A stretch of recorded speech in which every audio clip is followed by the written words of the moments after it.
I know when women will go for prayers and they are praying, they are crying, they are wailing for the destinies of their children. Some of them are already praying for the friends their children will meet in school, praying against pedophiles, praying against satanic relationships, abusive relationships, things that will hurt their children. They are just praying against it. There are sometimes that it is even the prayers that these mothers make that preserves you from a deadly situation. You don't just know what happened, but God showed up, and you know it was not because of your own power.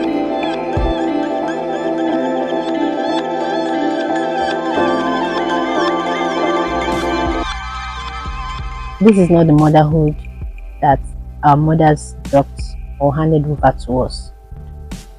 If it's not about showing off our kids and maybe in a party or where we are having fun and enjoying ourselves, it's basically we surfing the internet, sleeping there at night, waking up there in the morning, like living off the internet, and then we neglect what we have been called to do as mothers. Motherhood is hard work. Motherhood is a ministry. Motherhood is a calling. I don't understand how we want to do motherhood without being intentional. How? How is that even possible? Without praying for our children, without having quality time to listen to their conversations, to engage them in informal education, to engage them in sex education, to teach them morals. There are things our mothers have given to us that we have been running with and has made us who we are today.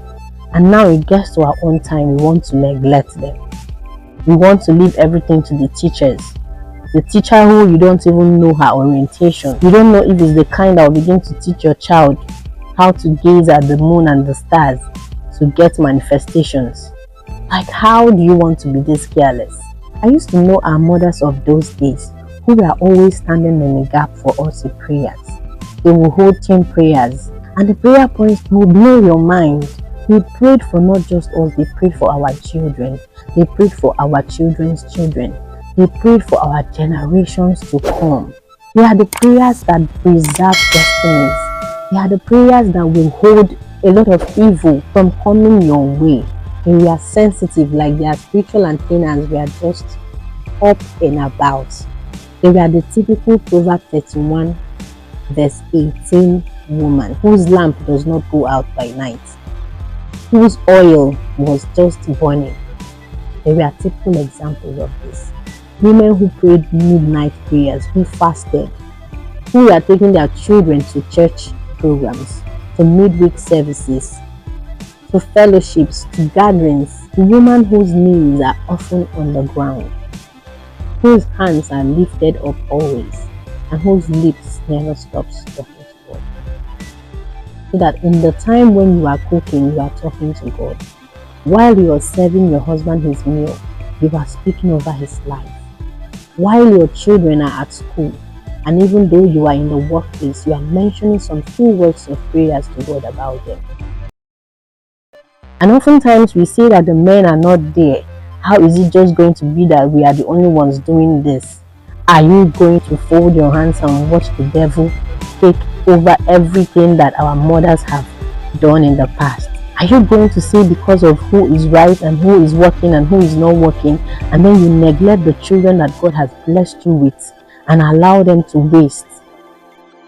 Because it's going to be a win-win at the end of the day. It's still going to be a win-win for the kingdom of God.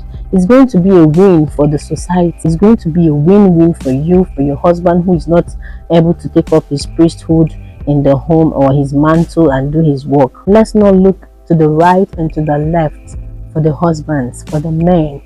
Some men are doing their work while some have just left it for their women. And if you happen to be one of those women, would you just cross your arms? What are we doing for our posterity? Is it the human hair we are hoping to pass down to them? The baton you'll be passing down to your daughters? Is it your shoe? Your expensive handbags? Is that what you intend to hand over to them? I just hope that we will stand up and begin to do this work. It's not going to be easy because nobody said it will.